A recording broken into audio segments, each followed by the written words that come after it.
आप सभी स्टूडेंट्स का क्वांटम ऑनलाइन क्लास में स्वागत है। अगर आप इस चैनल पर नए हैं तो चैनल को सब्सक्राइब करें और अगर आपको वीडियो पसंद आ रहा है तो लाइक करना ना भूलें। इससे पहले लेक्चर में हम लोग हार्डनेस देख रहे हैं। वाटर ट्रीटमेंट चैप्टर में एक हमने लेक्चर ले लिया है और ये हमारा दूसरा लेक्चर है। अगर आपने पहला वीडियो मिस कर दिया है तो उस पहले लेक्चर को आप ज़रूर से देखें, आपको यहाँ पर तब ज़्यादा समझ में आएगा। हम आगे अब देखने वाले हैं कि हार्डनेस की क्या क्या यूनिट हो सकती है और उस पर हम लोग कैलकुलेशन कैसे कर सकते हैं। तो अगला जो हमारा टॉपिक होने वाला है वो अगला हमारा टॉपिक है units of hardness. Next topic हमारा है units of hardness. Units of hardness, hardness की क्या क्या यूनिट्स हो सकती हैं ये हम इस टॉपिक में देखने जा रहे हैं। यूनिट्स को मात्रक कहते हैं। अगर हिंदी लिख रहे हैं तो हो जाएगा कठोरता, कठोरता का मात्रक।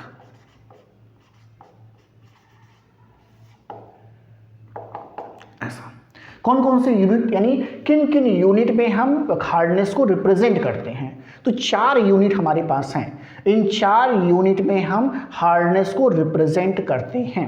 तो कौन कौन सा यूनिट है? तो जो पहला यूनिट है नंबर 1, उसको हम कहते हैं पार्ट्स पर मिलियन। ऐसे पार्ट्स पर मिलियन को शॉर्ट फॉर्म में कहते हैं ppm। P for parts, P for पर, M फॉर मिलियन। इसका मतलब क्या होता है? इसका मतलब ये है कि 10⁶ वाटर के पार्ट में कितना आपका हार्डनेस को क्रिएट करने वाला सॉल्ट मौजूद है। मतलब इस 10⁶ वाटर के अमाउंट में सॉल्ट का कितना कंसंट्रेशन है, इसका ये कहने का सेंस होता है। हिंदी में लिख रहे हैं तो पार्ट्स पर मिलियन ही कहते हैं, ppm ही शॉर्ट फॉर्म में कहते हैं। तो आप इसे हिंदी में भी लिख सकते हैं पार्ट्स पर मिलियन।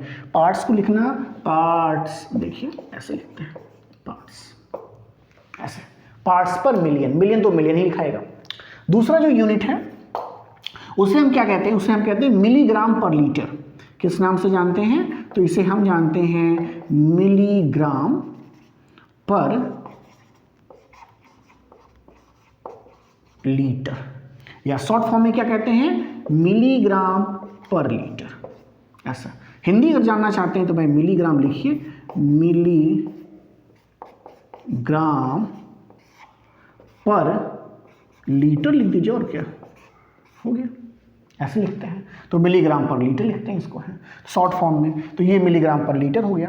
तीसरा जो यूनिट है उसको हम क्या कहते हैं? उसको हम कहते हैं डिग्री फ्रेंच।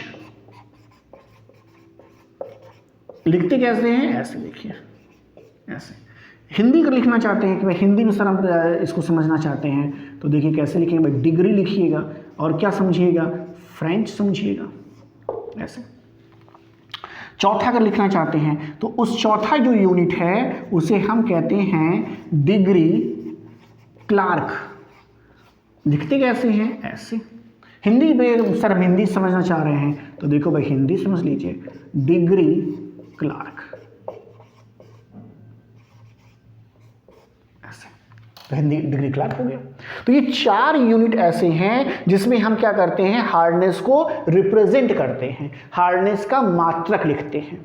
तो हम या तो ppm में कहेंगे, या तो मिलीग्राम पर लीटर में कहेंगे, या डिग्री फ्रेंच बोलेंगे, या डिग्री क्लार्क के नाम से जानेंगे। अब ये चारों यूनिट में किसी ना किसी एक में हम रिप्रेजेंट करते हैं। अब देखने जा रहे हैं कि चारों में आपस में रिलेशन क्या है, कि क्या संबंध है इन चारों यूनिट में। ओके, तो अगला हम देखने जा रहे हैं कि इन यूनिट्स में क्या संबंध है। डस्टर देख लें, जरा सा डस्टर नीचे है। ओके, अब देखिए इसमें क्या संबंध है, तो नोट कर लीजिएगा चारों को जरा से एक बार। देखिए नोट कर लीजिए चारों को एक बार, ऐसा।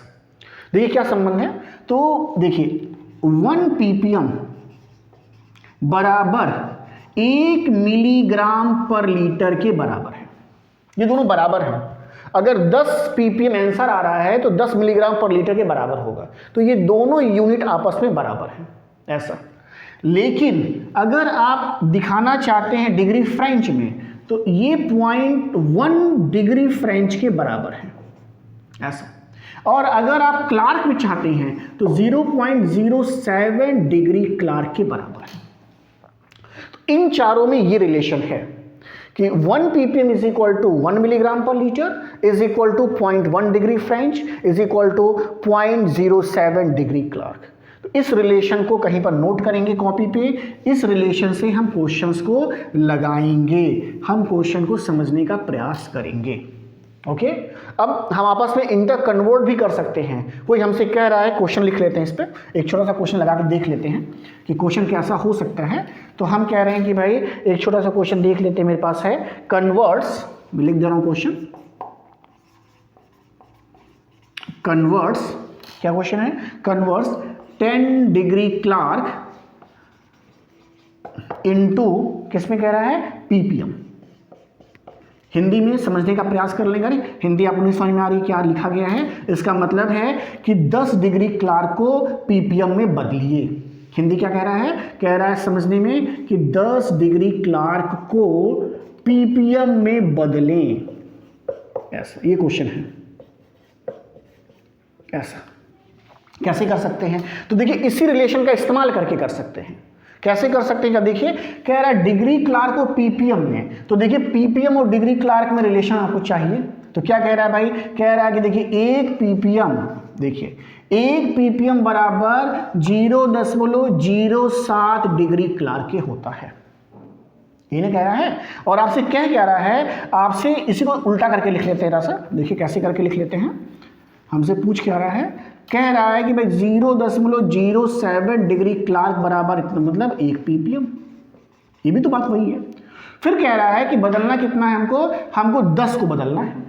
तो अगर हम बात करें 10 की बात करें तो देखिए अगर 1 की बात करें, देखिए भाई 1 डिग्री क्लार्क बराबर कितना होगा, तो ये बराबर होगा 1/0.07 पीपीएम के। कितने को बदलना है, 10 को बदलना है। तो अगर 10 डिग्री क्लार्क की बात करेंगे तो 10 मल्टीप्लाई हो जाएगा, यानी 10, यानी हो जाएगा 10 अपॉन का मतलब भाग, 10/0.07 ऐसा हो जाएगा।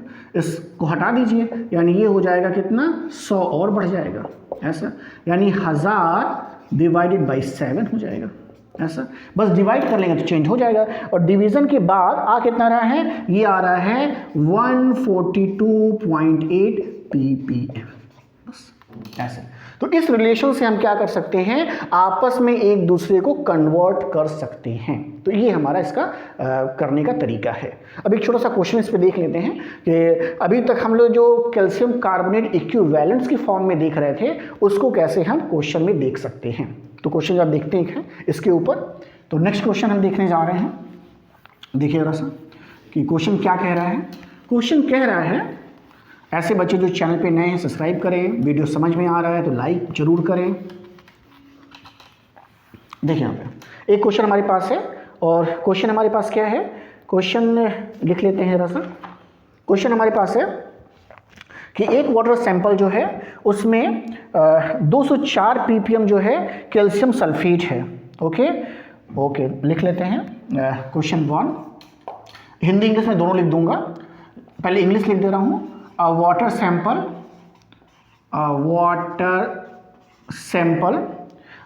sample contains, हिंदी भी इसलिए लिख दे रहे हैं कि ऐसे बच्चे जो हिंदी मीडियम से अभी तुरंत एडमिशन लेते हैं उनको समझने में दिक्कत आती है, तो उन बच्चों को भी समझ में आएगी बातें। Sample water contains 204 ppm of calcium sulfate, okay, and then calculate the hardness in terms of calcium carbonate equivalents, ऐसा ये क्वेश्चन कह रहा है। और फिर कह रहा है so the result in ppm, फिर आगे कह रहा है कि सो द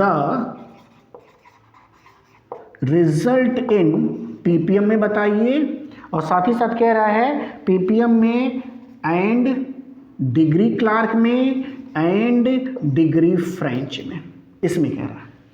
हिंदी लिखना चाहते हैं तो लिख सकते हैं कि मैं हिंदी लिख दे रहा हूँ क्वेश्चन, फिर इसका आंसर करता हूँ। क्वेश्चन कह रहा है कि एक जल के नमूने में 204 ppm कैल्शियम सल्फेट उपस्थित है।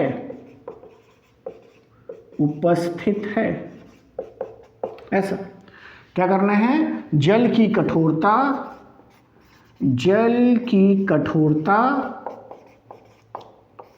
किसमें निकालना है, कैल्शियम कार्बोनेट समतुल्य में निकालें।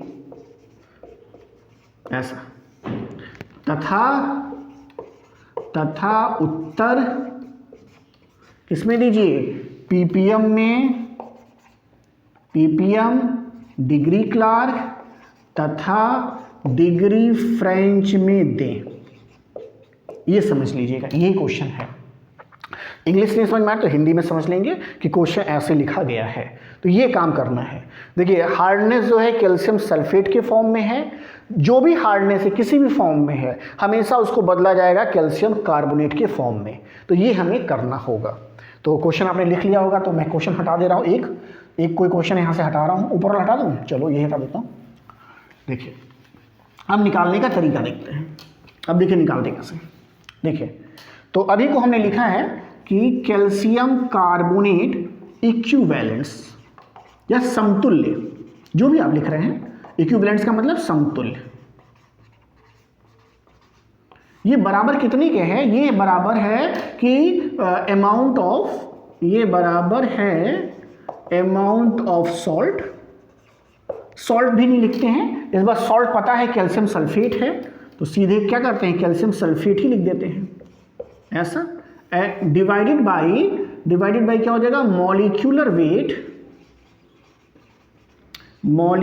वेट ऑफ कैल्शियम सल्फेट, और गुणा कितने से करना, 100 से। 100 क्या है, कैल्शियम कार्बोनेट का मॉलिक्यूलर वेट है या अणु भार है।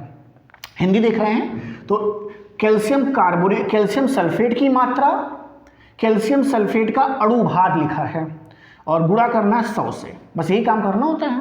तो अब देखिए सब चीज़ आपको पता रहेगा, खाली ये निकालना रहेगा। तो देखिए कितना दिया, 204 दिया है, ये मात्रा दिया है, देखिए ये मात्रा है। कैसे निकालते हैं कैल्शियम सल्फेट का मॉलिक्यूलर वेट, देखिए निकालते हैं। ये कैल्शियम सल्फेट है ऐसे, तो कैल्शियम का कितना होता है, 40 होता है एटॉमिक वेट यानी परमाणु भार। सल्फर का कितना है, 32 है ऐसा। ऑक्सीजन का कितना है, 16 है, लेकिन कितने हैं, 4 हैं, तो 4 × 16 हो जाएगा ऐसा। जोड़ लेते हैं, 40, 32 एंड 64, 64 जोड़ते हैं, 4 2 6 हो जाएगा, और 6 4 10, 10 3 13 ऐसा, यानी 136 आएगा क्या, 136 आ रहा है, हाँ 136 आएगा, यानी 204 डिवाइडेड बाई 136 मल्टीप्लाई बाई 100, ये करना होगा। अब आप इसे जल्दी से कैलकुलेट कर लें, मेरे पास इसका कैलकुलेशन रखा हुआ है, मेरे पास इसका कैलकुलेशन आ कितना रहा है, तो ये कैलकुलेशन आ रहा है मेरे पास 1.5 एंड देन मल्टीप्लाइड बाई 100, ये आ रहा है मेरे पास, और ये बराबर है 150 के ऐसा। इतना क्या आएगा, अब देखिए मात्रा किस में दिया था, पीपीएम में, तो आपका आंसर किस में आएगा, पीपीएम में ही आएगा। हिंदी इंग्लिश सब पीपीएम लिखा जाता है, तो पीपीएम में आपका आंसर आएगा। अब कह रहा है पीपीएम को बदल के दिखाइए किसमें, डिग्री क्लार्क और डिग्री फ्रेंच में। अब ये कह रहा है, तो अगर डिग्री क्लार्क और डिग्री फ्रेंच में बदलना है तो देखिए मैंने इसलिए ऊपर से मिटाया नहीं अभी है, यहाँ देखिए मैंने भी ऊपर ऐसे रखा हुआ है, देखिए यहाँ रखा हुआ मैंने। तो क्या फार्मूला है, तो पहले डिग्री किस में बदलना है, डिग्री क्लार्क में बदलना है, डिग्री फ्रेंच में बदलना है, किसी में बदल लेते हैं, क्या दिक्कत है, डिग्री फ्रेंच में पहले बदल लेते हैं। चलो डिग्री फ्रेंच में बदल के देखते हैं। देखो यहाँ पे कह रहा है कि 0.1 डिग्री फ्रेंच बराबर कितने के भाई, 1 ppm के हैं, यही तो देखिए यहाँ से, यानी कहने का मतलब भाई इसी को ठीक से लिख देते हैं, फिर से लिख देते हैं भाई, जो निकालना है 0.1 डिग्री फ्रेंच ऐसे, तो 150 कितना होगा भाई, तो 150 ppm, ये कितने के बराबर हो जाएगा, ये हो जाएगा 150 मल्टीप्लाई बाई 0.1, इसका मतलब कितना हो जाएगा 15 डिग्री फ्रेंच के बराबर हो गया। ये आसान सा था। फिर कह रहा है क्लार्क में बदल के दिखाइए, तो क्लार्क में भी ऐसे बदल लेंगे। क्लार्क में बदलना होगा तो फिर लिखेंगे 1 ppm is equal to 0.07 degree Clark. 150 के लिए निकालना है 150 ppm के लिए, तो ये बराबर हो जाएगा 0.07 मल्टीप्लाई बाई 150। यहाँ से हटा दीजिए 100 आ जाएगा, यहाँ डेसिमल काट दीजिएगा, यानी 7 × 15 ऐसा, यानी 15 का टेबल जो है आपको पढ़ना पड़ेगा 7 टाइम्स। ओके, तो आपका ये आंसर भी आ जाएगा। ये 15 आ रहा है, 15 का टेबल 7 टाइम्स ही है ना। 150 कहाँ पे, 150 है क्या, 150 है, ठीक है, 0.07 है, ठीक है। तो इसको आप मल्टीप्लाई कर लेंगे तो आपका आंसर, अच्छा 10 भी बाकी है क्या यहाँ पे, एक 10 भी है क्या, 7 × 10 बाकी है शायद, देख लीजिएगा ऐसा, क्योंकि 2 0 यहाँ पे हुआ तो 1 0 ही कैंसिल हुआ है, अभी 10 बाकी है, तो इसको ऐसे कर लेंगे। तो अब जितना भी इसका आंसर आएगा 10 से इसको डिवाइड कर देंगे, तो ऐसे आप आसानी से कर सकते हैं। तो ऐसे छोटे क्वेश्चन भी हम देखेंगे, अगली बार से हम देखेंगे तो और भी अच्छे क्वेश्चन, इस पर बड़े क्वेश्चन भी देखेंगे जो एग्जामिनेशन के लिए बहुत ज़्यादा इंपॉर्टेंट हैं। तब तक के लिए थैंक यू।